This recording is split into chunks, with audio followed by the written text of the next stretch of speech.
Okay, so you'd like to do a latent class analysis and you want to figure out how it might work for the data that you have.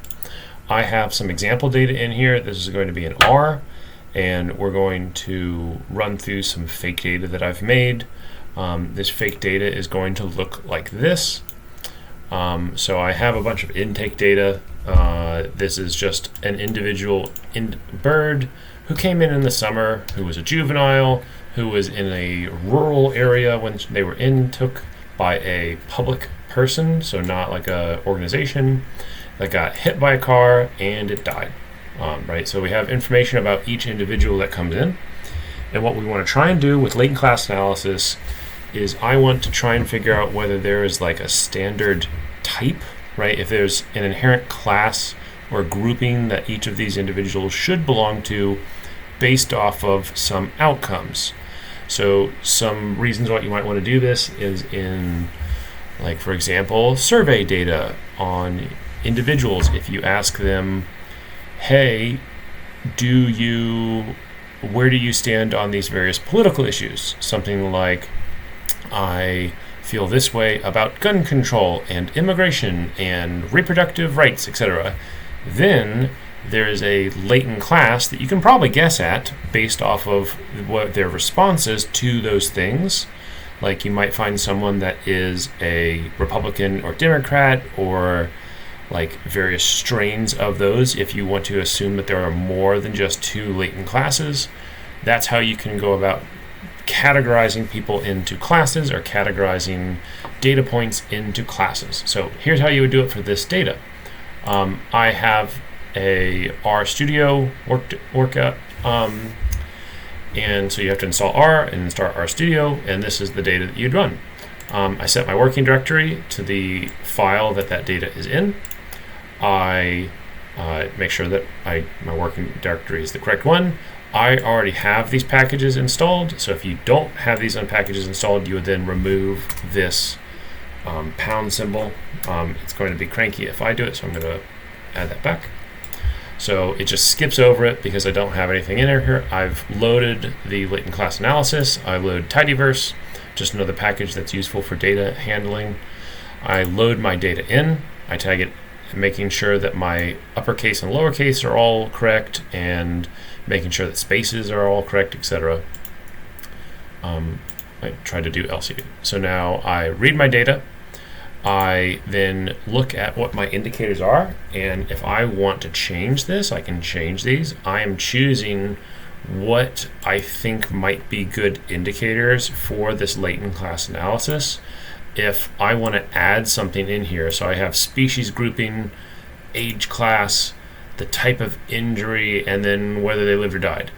If I wanted to add something in here as an indicator, I could just give its name right here.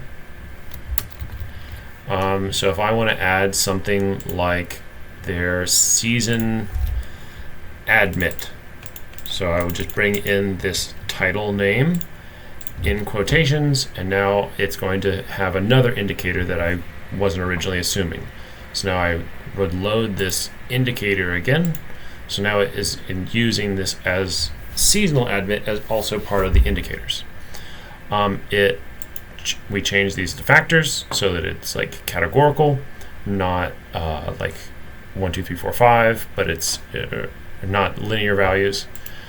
I then do a little bit of preparation, and then I run a model. You can tell that it's running because it gives me a little stop sign because it says, hey, you've been thinking about this for latent class analysis.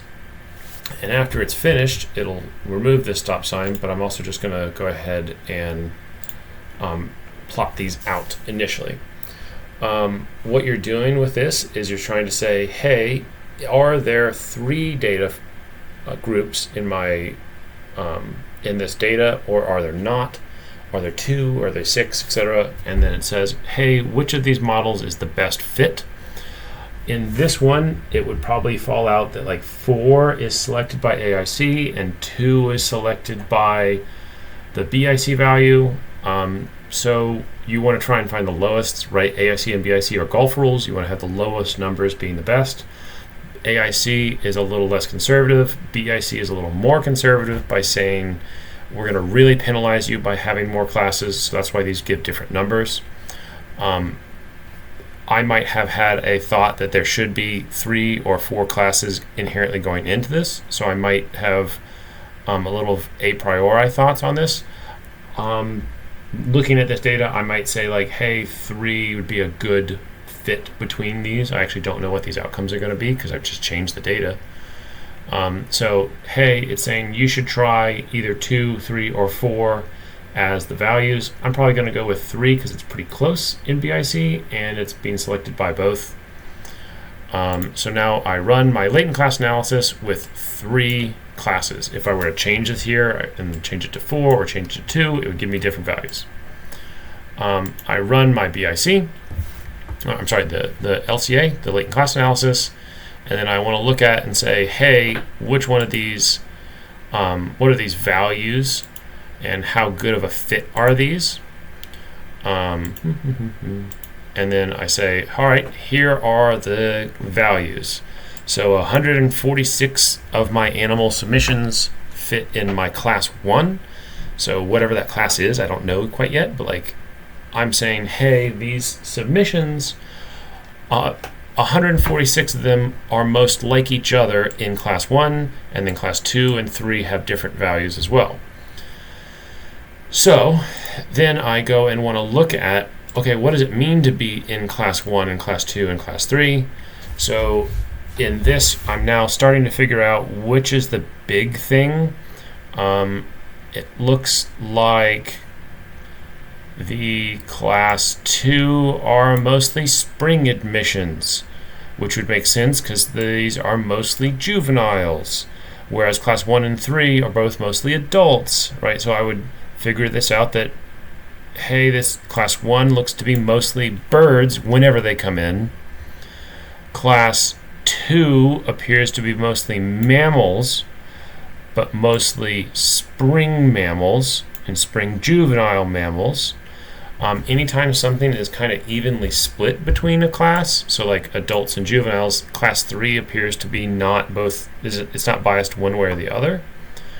And then it might be because class 3 is kind of a general catch-all for like the ones that didn't fit evenly in the other classes, but this is just all made up data, so it's not actually real. And it appears that there's a strong outcome. It looks like class 3 is everybody that died, basically. So it looks like class 1 is mostly birds that live. Class 2 is mostly mammals that live, I think. Or no, the reverse way around. And then class 3 is mostly dead things. So then now I have 3 inherent classes.